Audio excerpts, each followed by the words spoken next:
Hey guys, Philip Fortenberry here with Fatherhood Revolution. And I want you to think about, when is it that the words I love you could become meaningless? I can tell you that that happened in my own life. The words would come from my father. He was very good about being demonstrative in his love and hugs and saying the words I love you. The problem was I almost never saw the man. He lived about 1.5 miles from me.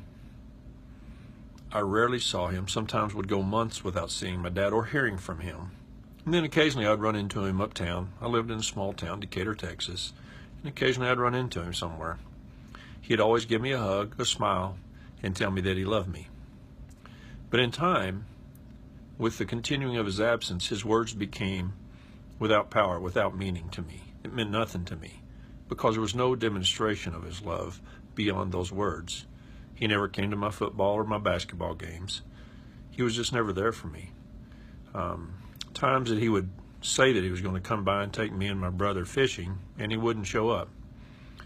And so I want you to know that the words I love you, if you don't demonstrate that with your time, and I want to correct some people's thinking. Some people seem to think it's just about quality time. That's a lie. It's about a bulk of your time. It's about that you're invested in your child. You're invaded their world and you want to be a part of their lives. That says I love you. And then when the words I love you are accompanied with those kinds of actions, then they have tremendous amount of power and effect. But if you don't have action to back up the words I love you, I will tell you that they will become completely meaningless to your child. And so therefore, I just want to encourage you, spend time with your children. Find ways to spend time with them. And even if they're putting up some walls against you, and they may think that those words mean nothing to them, really that's revealing probably hatred on their heart. Don't stop and remember the words I love you, I'm sorry, please forgive me. Those cover a multitude of mistakes, but they've also got to be accompanied with effort on our part, guys.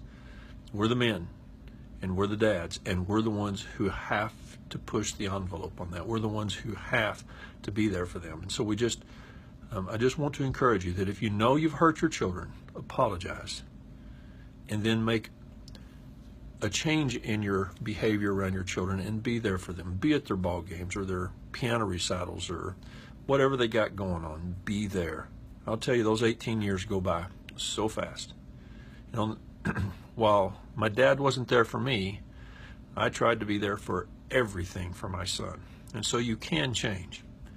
You don't have to do what happened to you. You don't have to repeat those mistakes. They don't have to become generational.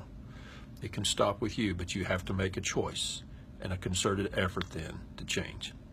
So this is Philip Fortenberry signing off with Fatherhood Revolution, and I just want to remind you that when you go and spend time with your family or your sons or daughters, don't forget the fatherless kid next door who doesn't have a father. He needs you, and I used to be that kid.